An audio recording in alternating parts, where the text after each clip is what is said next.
So, what does geology have to do with the very first powered flight?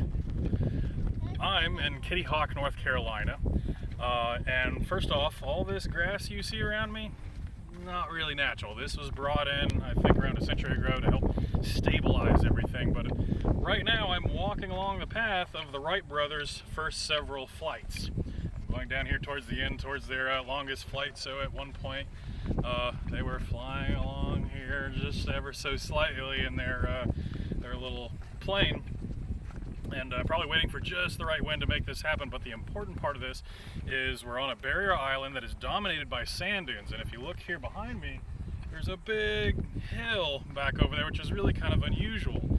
Well, they first tested their flight designs on gliders coming off of that hill, which was a really big sand dune. I've kind of been up and down these islands now, and that's pretty much the biggest hill I've seen. So they came out here to these barrier islands, probably found the tallest sand dune they could to test out their theories, their hypotheses, right? They had a hypothesis that these things could work. They test out that hypothesis, try to make them fly, control the variables they can to see if they can get it to work. And this is where they set up the stage. And so yeah, that's what geology has to do with the first flight. They didn't, they traveled from quite a ways away with all their equipment and material to come down here to this spot. This is what they decided to pick. This is where we're going to try to do the first powered flight. And it has to do with the winds you get around here due to the sea being close by and creating those kind of onshore currents that are very stable and very easy to deal with. And then just having a big old sand dune right back there.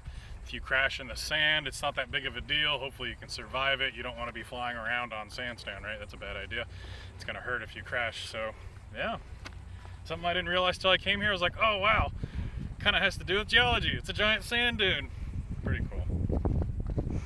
Anyway, I'll see you in class.